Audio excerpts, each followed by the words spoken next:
Merci d'être avec nous sur We Do Biz. Très belle semaine à tous. C'est Entrepreneur le Live, une demi-heure de direct avec ceux qui vont décoder, défaire et surtout refaire l'économie et l'actu et les tendances du business.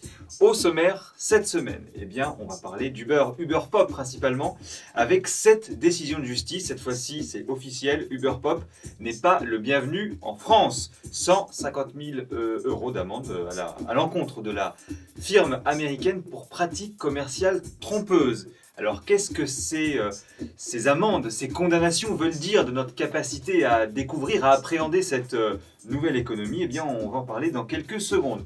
On dira également un mot, puisque c'est sur la même logique, sur la même ligne de Airbnb et tous ces sites d'économie collaborative que Bercy veut taxer, en tout cas à trouver maintenant la bonne méthode pour taxer ses utilisateurs. Et puis on terminera avec un classique, si vous nous écoutez et que vous dirigez une entreprise, puisqu'on parlera des stagiaires.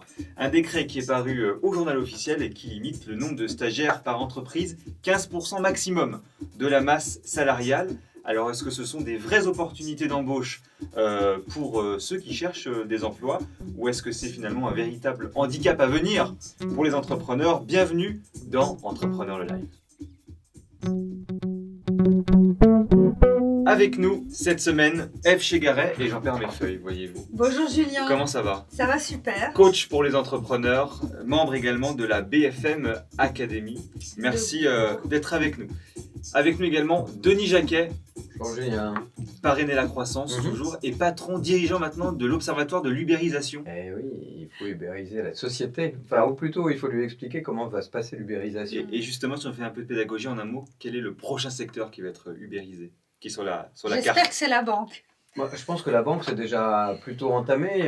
L'assurance, moi, mon vrai plaisir serait que la politique soit ubérisée. Donc ça, c'est notre objectif ultime et personnel, c'est pas celui de l'Observatoire. Bon, alors ça, c'est un appel du pied aux entrepreneurs qui nous écoutent. Si vous avez l'appli, le Uber de la politique, commencez à travailler. C'est en train de se faire. Voilà, commencez à travailler tout de suite. Ça, c'est un peu teasing, on en parlera peut-être dans les prochaines semaines. Mais d'abord, avant de parler d'Uber, on va donc effectivement, pour le coup, parler de politique. On va revenir un court instant sur ces élections régionales qui ont eu lieu. Donc, le premier tour, c'était le 6 décembre dernier. Le Front National en tête dans 6 régions à l'issue de ce premier tour. Et un vote qui compte, un vote qui est attendu, un vote qui se fait draguer d'ailleurs par la plupart des candidats. On l'a un peu vu sur cette campagne d'entre-deux tours, c'est celui des chefs d'entreprise. On a beaucoup de candidats, qui soient du Front National, de gauche ou de droite, qui, dès le début de cette campagne d'entre-deux tours, sont directement allés voir des chefs d'entreprise, des entrepreneurs, des PME, des artisans. Est-ce que dans ces régions, ce sont les patrons qui vont faire l'élection? Denis Jacquet. Malheureusement, non, parce que les entrepreneurs que nous sommes, on serait ravis de pouvoir faire la pluie et le beau temps, hein. En tout cas, d'essayer de contribuer un peu au beau temps et d'arrêter un peu la pluie. C'est 2,5% de la population, les entrepreneurs. Donc malheureusement, dans un suffrage, ça pèse relativement peu. Les abstentionnistes pèsent beaucoup plus que nous, hein. Ils sont presque 1 sur 2. Donc non, je pense que cette classe politique va périr de là où elle a péché. Manque de courage, pas de vision, pas de projet, rien à proposer, une lâcheté absolument totale. Et puis une espèce de course à cette soi-disant professionnalisation de la politique depuis 30 ans. Finalement, ils subissent ce que les taxis ont subi de leur propre faute, c'est-à-dire une fois qu'on s'occupe mal de ses clients, vos clients vous tournent le dos. La seule différence entre Uber et eux, c'est qu'on récupère un meilleur service, ce qui n'est pas le cas avec le Front National. Donc, d'un côté, je suis très content, parce que si ça permet enfin de secouer, voire de faire disparaître en partie cette classe politique et de faire un appel d'air, tant mieux. Mais je voudrais pas que cet appel d'air soit remplacé par un air plus vicié encore, parce que le Front National, c'est pas qu'il soit plus antidémocratique ou que tu auras certainement une base de fachos, mais il n'y a pas que ça. Il y a des gens qui contestent, hein, il y a des gens de gauche, il y a des ouvriers, il faut entendre ça. Justement, on va en parler. Mais c'est simplement, à un moment donné, des gens qui disent stop. Il faut essayer de trouver, et c'est là où c'est intéressant pour nous, une quatrième alternative qui pourrait contenir des entrepreneurs notamment. Ève Chegaray, le Front National, les entrepreneurs. Ce que j'ai trouvé intéressant dans cette réaction, c'est que là, spontanément, on a besoin d'aide, on se tourne vers les entrepreneurs. Donc, peut-être les prémices d'une prise de conscience que, en fait, oui, les entrepreneurs sont ceux qui font concrètement évoluer la société. On le voit finalement, par exemple, sur le développement durable. Enfin, moi, je me souviens, il y a 10 ans, je l'avais entendu, je ne sais plus qui, sur BFM, 10 ans, ben, vous allez voir, les changements, ils vont arriver par l'innovation, ils vont arriver par l'entrepreneuriat, etc. Bon, on voit que c'est le cas. Donc, je trouve que c'est en même temps un peu injuste de venir chercher les entrepreneurs. Et alors, voilà, Denis le dit, au final, c'est pas une grosse partie de la population pour tout à coup faire un tour de magie. Ben non, d'abord, je lance un appel peut-être aux trentenaires ou vingtenaires qui nous écoutent pour leur dire allez voter, prenez vos responsabilités. Lundi matin à BFM, je demandais autour de moi et je voyais ils me l'ont dit dans les plus jeunes journalistes, certains qui n'étaient pas allés voter. Bon, voilà, je vous livre une petite conversation comme ça et qui était très déçue de ne pas l'avoir fait. Ben oui, mais il faut se mobiliser. Bon, pardon, je reviens au point. Non, les entrepreneurs n'ont pas de baguette magique. Ils ne peuvent pas tout faire. Bon. Donc, mais je rappelle un truc, ce qu'il y a de plus dangereux... c'est cette envie de changement, parce que quand on veut désespérément changer, on est prêt à changer pour n'importe quoi. J'ai entendu partout sur les chaînes, les gens disent ouais, mais on veut du changement. Mais du changement, pourquoi ? Donc, il faut déterminer ce qu'on veut avant de changer quel est le pour changement changer. avant de vouloir changer. Et justement, quand on voit Pierre Gattaz au MEDEF qui avait dénoncé la semaine dernière le programme économique du Front National, de Marine Le Pen. Le non-programme. Le non-programme en l'occurrence. Est-ce que c'est pas finalement, quand on a ce genre de sortie médiatique, ce qui est quasiment une première quelque part, est-ce que c'est pas la preuve que c'est un sujet sensible ? Qu'est-ce que ça dit finalement du rapport qu'entretient le Front National avec le milieu de l'entreprise et de l'entrepreneuriat aujourd'hui ? Je crois qu'ils y pipent rien, moi, l'entrepreneuriat et l'entreprise. C'est dramatiquement... Le Front National, c'est une incompétence comme les autres. Enfin, je veux dire, la politique aujourd'hui est quand même une somme d'incompétents. Et c'est vraiment pas méchant que de le dire, c'est juste un constat. Il suffit de regarder les chiffres du chômage, du déficit, de notre courbe, de notre absence. Ça n'a pas beaucoup bougé. Ça n'a pas bougé. Ces 30 dernières années sont juste une grande descente sans fin. Le Front National n'a aucune solution à apporter. Je pense que c'est une très mauvaise idée que d'aller en permanence expliquer aux gens que le programme du Front National n'est pas là. Les gens ne votent pas pour le programme du Front National. Ils votent pour un rejet d'une classe politique. Quand vous avez Xavier Bertrand, mais d'autres qui se présentent fiers devant une tribune en disant aujourd'hui, 60% des personnes n'ont pas voté pour Marine Le Pen. Vous dites vraiment, ils n'ont rien compris. Donc, en oubliant par là même que 75% des gens n'avaient pas voté pour lui. Enfin, cette classe politique, même à chaud, dans le feu de l'action, avec une victoire cuisante, n'est pas encore capable de comprendre de ses erreurs. Faut qu'ils disparaissent. Je veux dire, il n'y a pas d'autre solution. Et là, on aura effectivement d'autres offres qui vont monter. Et là, les gens sauront pourquoi ils votent pour l'instant. Les programmes, c'est pas leur sujet, c'est évacuons cette classe politique, c'est leur seul sujet. De toute façon, les programmes, on a quand même tous l'habitude que ce qui constitue les programmes ne soit pas suivi, pas tenu, pas abouti. Donc c'est vrai qu'à la limite... Et on a de plus en plus de patrons qui jugent envisageable, alors c'est pas moi qui le dis, c'est beaucoup d'études évidemment, qui jugent envisageable le vote Front National en l'occurrence. Et c'est vrai que quand on regarde un peu alors ce qu'on peut appeler le programme économique du Front National, on a notamment des notions de patriotisme économique, de protection des intérêts. Pourquoi est-ce que ça plaît aujourd'hui, ça, Denis Jacquet? C'est la peur. Oui, voilà, on retrouve un vieux réflexe. Il ne faut pas oublier que Jean-Marie Le Pen, qui était un des plus jeunes députés de la République, a été élu poujadiste, que c'était un mouvement de défense des indépendants et des petits commerçants. C'était très libéral, le Front National. Voilà, et qui a ce fond et qui existe chez eux, et qu'un petit commerçant qui voit tout s'écrouler, se dit refermons tout, refermons les frontières, renfermons-nous, et grosso modo, on va résister à l'agression extérieure, et puis on vivra beaucoup mieux entre nous. Au moins, on mourra, mais entre nous. Donc, mais c'est ça le truc. Mais voilà, grosso modo, je pense que les entrepreneurs, comme d'autres, peuvent être tentés de voter au Front National à nouveau par rejet, mais ils le feront jamais au second tour d'une élection présidentielle. F. Chegaray, est-ce que c'est une question de génération? Vous, les entrepreneurs que vous rencontrez, qui sont généralement un peu plus jeunes que finalement la moyenne nationale des chefs d'entreprise, est-ce qu'aujourd'hui, ils ont ce même discours-là, ce discours de peur, de repli? Alors moi, je les entends pas avoir ce genre de discours. Non, ce que je vois, c'est que chez plein d'entrepreneurs de 30 ans, pour faire simple, ce qui est la moyenne, je crois, de la BFM Academy, c'est des participants, c'est 31 ans à peu près chaque année. C'est bizarre. Il y a un épicentre. Non, ce que je vois, c'est ils croient tellement plus qu'ils sont plus concernés. C'est plutôt ça que j'entends. Donc ils sont ouverts à concret, l'international. Et puis Ils rêvent voilà, d'international. ils sont ailleurs.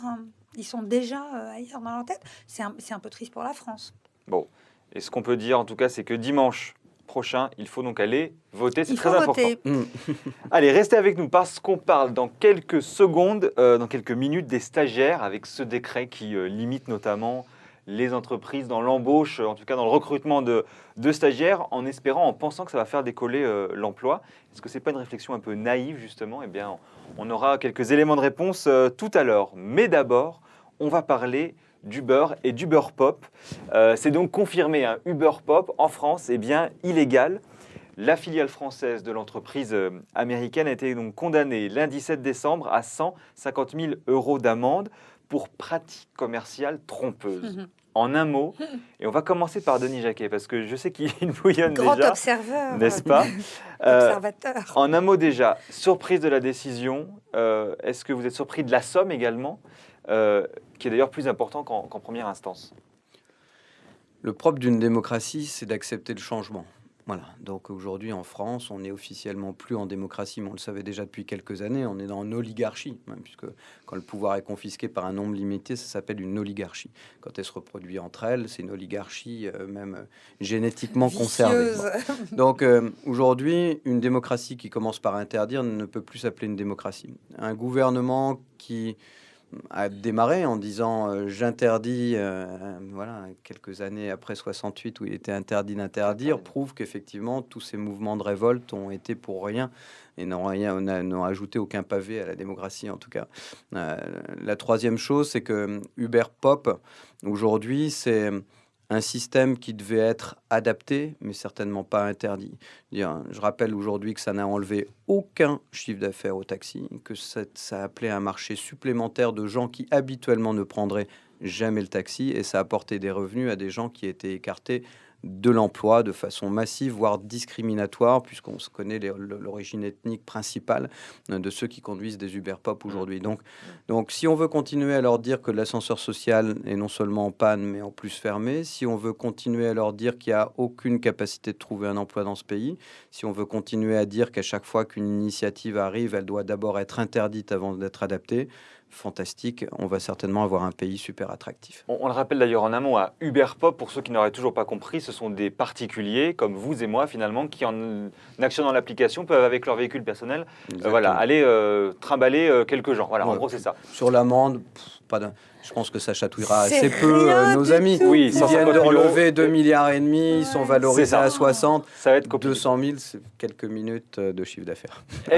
Seconde. F. chez Garret, je sais que vous êtes assez partagé sur l'interdiction d'Uber Pop et sur le principe même en fait d'Uber Pop. Et si vous voulez, il y a un point que je trouvais... Alors, je suis à 200% d'accord avec toi, Denis. C'est vrai que cette posture comme ça en France, de tout de suite matraquer, etc., au lieu de voir ce que la société exprime en faisant ça, quelles sont les opportunités, enfin, quelle réaction réactionnaire, enfin, c'est nul.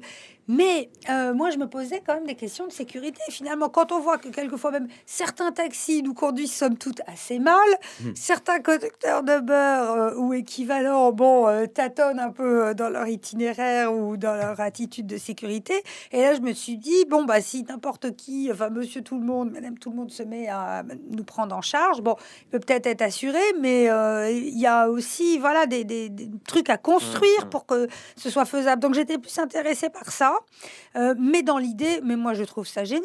On a besoin de se déplacer, on a besoin d'utiliser moins nos voitures. Certains ont du temps, ont besoin de gagner un peu d'argent. Enfin, c'est exactement ça la base d'une. Quand on regarde un business plan, c'est quoi? C'est un besoin, une opportunité, un marché qui est prêt. On l'avait là. Et qu'est-ce que dans cette interdiction, dans ces condamnations, dans ces amendes finalement, dans ce marché en plein bouleversement, qu'est-ce que ça signifie finalement de notre capacité, nous Français, à appréhender ces changements, ces évolutions? Est-ce que ça veut dire, cette condamnation, quelque chose ou pas? Mais c'est surtout pas les Français qu'il faut blâmer. Je veux dire, c'est à nouveau des gouvernements qui ne comprennent pas cette aventure de la digitalisation, de la simplification, de l'envie de s'élever, de l'envie de travailler, De l'ubérisation. de trouver un job, parce qu'avant tout, pour ceux qui font ça, c'est de trouver un job. Et puis pour ceux qui l'utilisent, c'est de se dire, mais si je paye déjà 10 euros parce que le taxi va faire le tour du quartier avant de venir me chercher 3 fois en avant, 3 fois en arrière, et m'emmène ensuite pour un prix incroyable, je ne peux pas rentrer chez moi. Enfin, Uber Voilà. Pop, ça permet pas quand même d'avoir un salaire tous les mois, etc. Non, Sauf mais, si on fait ça mais tout c'est le des temps. gens, moi, franchement, j'en ai pris beaucoup et je discute avec eux. Bon. Et quand je discute avec eux, comme tout le monde, qu'est-ce qu'ils me disent? Ils disent, moi, le premier que j'ai pris, il était ingénieur d'une petite école, on dit secondaire ou tertiaire, etc. Salaire sûrement aux alentours de 1800, 2000 euros par mois. On pourrait dire que c'est bien, sauf qu'à Paris, 2000 euros par mois, c'est un SMIC en province et encore. Et il me dit, bah, de toute façon, je paye mes charges, je paye mon loyer, à la fin du mois, il me reste rien. Le gars, le soir, quand il sort du bureau, lui, il rentre pas chez lui pour regarder la télé. Il va faire reprend le sa chauffeur. voiture et il va Voiture. faire 4 heures jusqu'à minuit. Ce type, moi, je lui dis bravo. Je quitte mon bureau à 21h, 21h30. Je dis chapeau. Je rebosse chez moi, mais je suis dans mon canapé, je suis derrière mon ordinateur. Il circule avec des gens. Ce type, il faut le récompenser. Alors, bien évidemment, il faut s'assurer. Mais très honnêtement, prenez un bus. Aujourd'hui à Paris, vous vous sentirez certainement plus en sécurité avec un chauffeur pop qu'avec les chauffeurs de bus qui brûlent tous les feux de Paris, qui ne respectent aucune signalisation, qui sont juste des fous furieux, sans passer sur le fait, parce que c'est enfin sorti à jour, mais tout le monde le Voilà. sait depuis 10 ans, que 10% sont islamisés et des bombes humaines potentielles. C'est juste des fous cinglés qui hurlent, qui invectivent, qui sortent, qui frappent, c'est le nombre de personnes âgées que j'ai vu tomber dans un bus parce que le type, il appuie à mort en passant au rouge pour brûler le feu rouge. Bon, voilà. Donc, Uber Pop, franchement... Vous n'allez pas hein, vous faire des moindre mal. amis à la RATP. Ah, mais surtout pas. Ouais. Il faut régler le problème, d'ailleurs. F. Chegaray, une réaction avant de terminer Oui, là-dessus. alors, je veux un commentaire, c'est que j'ai découvert une société qui s'appelle Voiture Noire et Karim Ferchiou a eu la bonne idée d'installer un système pour louer ces grosses voitures noires à tous ces chauffeurs qui deviennent chauffeurs d'Uber, de chauffeurs privés, de Le Cab, etc. Lui, il a un business model en or, sa boîte va très très bien, c'est un modèle de développement, c'est une Vous dites que belle c'est le réussite. vrai gagnant, Le finalement, vrai de gagnant l'aventure qui VTC. est derrière et qu'on ne connaît pas, c'est lui. Et un autre petit commentaire, quand on dit ubérisation, c'est devenu un mot négatif. Et en fait, je trouve qu'on oublie toute la dimension de simplification et de partage en ça. Et moi, je trouve qu'ubérisation, ça reste un mot vertueux. pour Bon, moi. ça reste un mot vertueux, mais peut-être pas pour toutes les bourses, puisqu'on va continuer de parler d'ubérisation, pas forcément d'Uber Pop, mais de tous ces sites d'économie Oui. collaboratifs, comme notamment Airbnb, puisque ces firmes, ces entreprises, ça reste des entreprises évidemment, pourraient être contraintes de communiquer à l'administration fiscale la liste bien de ses utilisateurs, de ses usagers, de ses clients qui gagnent de l'argent. On sait que le gouvernement, que Bercy, ça fait un petit moment, qui cherche à taxer les revenus issus de l'économie collaborative. Là, on aurait peut-être trouvé la bonne solution. Ça va peut-être être même inscrit dans le budget 2016. En un mot, très rapidement, votre avis, Denis Jacquet. Ça part toujours du même sentiment. Est-ce qu'on a trouvé la bonne solution? Je On sais en a pas. trouvé En une. fait, le principe, c'est qu'on oublie toujours la source. La source pour une énorme partie des gens, pas tous, c'est avant tout de s'en sortir. C'est-à-dire, je prends Blablacar parce que ça m'économise de l'argent. Je partage ma perceuse parce que ça me permet. Voilà, tout ça, c'est une large partie de la population qui n'a plus les moyens de vivre décemment. Donc voilà, il faut déjà partir de savoir de qui on parle. Bien évidemment, de l'autre côté, je sais pas, moi, cet été aux États-Unis, mon Airbnb ou à New York à Best of France, le type, il en a 10 Ben à New York. C'est un C'est business. devenu un professionnel. Il a aucune raison de ne pas être taxé. Donc, je pense qu'il y a deux poids, deux mesures. Et dans un pays où 1 900 000 C'est ce que disait foyers le ne gouvernement. sont pas taxés, C'est pas je faire de pense business que le avec. premier réflexe, c'est avant de savoir si on doit les taxer, de se dire mais pourquoi les taxer eux et pourquoi pas les 1 900 000 autres. Donc soit il y a deux poids, deux mesures, soit c'est un régime identique pour tout le monde. Ça ne me choque pas que quelqu'un qui gagne plus d'argent puisse être taxé, mais je pense que s'il y a des franchises, des quotients, des niches pour faire en sorte qu'1 900 000 personnes en ce pays qui ont parfois des revenus équivalents à d'autres ne payent pas d'impôts. Je ne vois pas pourquoi le pauvre gars qui bosse de 8h à minuit et qui gagne 150 ou 200 euros de plus à la fin du mois serait forcément la première cible de la taxation. F. Chegaray, vous voulez votre bétonnière et tous les week-ends, toutes les semaines, vous gagnez énormément d'argent avec. Est-ce que vous êtes d'accord pour être taxé? Oui, alors j'ai commencé Alors, à c'est louer une ma image, hein, voilà. bétonnière. Excuse-moi, j'enlève le plâtre. On se doute bien que... J'ai un peu de béton là, de ciment collé.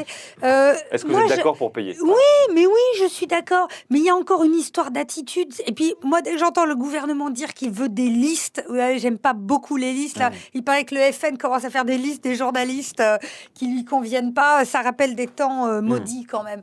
Donc, j'aime pas cette communication. Mais là, pour une fois, je vais pas être systématiquement contre tout ce que propose le gouvernement. Oui, s'il y a des revenus conséquents, bah, pourquoi pas. C'est aussi la preuve que ça s'installe dans notre économie et qu'on est en train de trouver des systèmes, des solutions pour intégrer ça dans des la différence trucs entre plus les pros et classiques. les pas pros. Et puis voilà. Et puis là, on s'en sort très bien. L'idée étant de bien différencier ceux qui font du business avec et ceux Bien sûr. qui complètent un peu leur salaire en fin de mois. Denis Jacquet, est-ce qu'il y a des stagiaires chez EduFactory? Oui. Ah. Oui. Beaucoup? Combien?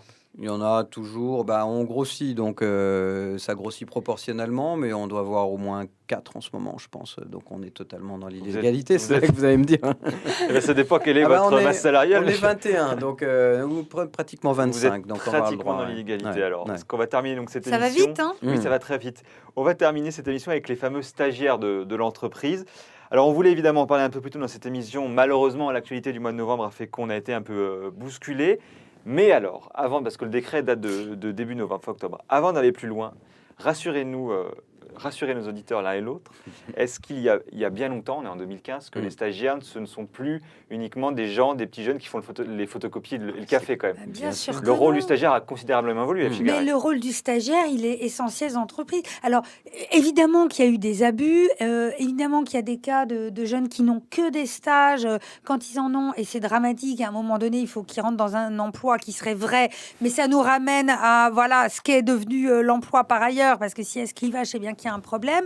Mais quand même, la voie un peu classique, maintenant, c'est un stagiaire qui vient faire ses marques, et puis qui aura ensuite un CDD, et puis ensuite un CDI si tout va bien. Et finalement, dans plein de cas, ça se passait pas si mal que ça. Et puis, ces stagiaires, c'est aussi la possibilité de tester, de prendre des profils qui collent pas exactement à ce que font tous les autres, et puis de voir si ça apporte pas un peu de sang neuf, un peu de différence, un peu de diversité. C'est hyper important aussi, ça. Alors, parce qu'on va quand même rappeler la formation, Oui. effectivement, le stagiaire, on a bien compris, effectivement, a évolué. Mais l'idée du gouvernement, c'est de dire, aujourd'hui, contraindre finalement les entreprises à ne pas dépasser finalement 15% de la masse salariale. Ça, c'est pour les entreprises de plus de 20 salariés. Pour les petites entreprises, pour les entreprises de moins de 20 salariés, c'est 3 conventions maximum. Est-ce que, tout simplement, on est pour ou on est contre cette question et ce décret?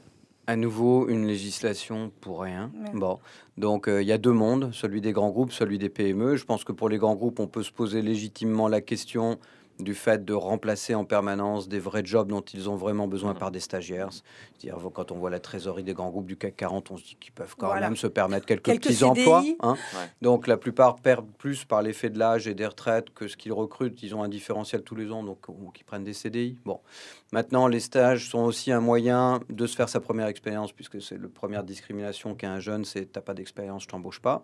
Et si je prends l'autre extrême du spectre, dans les PME, laissez-nous faire ce qu'on veut, grosso modo. Faites Ça cache confiance. quel problème? C'est qu'à un moment donné, on n'a juste pas les moyens d'embaucher des gens à temps plein avec un salaire à temps plein. Au moins, c'est un pis-aller en attendant qu'on réforme ce pays pour continuer à croître. Et puis aussi, on a des gens qui simplement n'ont pas envie de rester chez nous.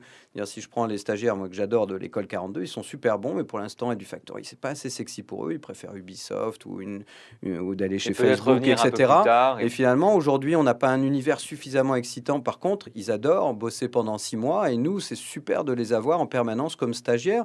Qui perd là-dedans? Personne.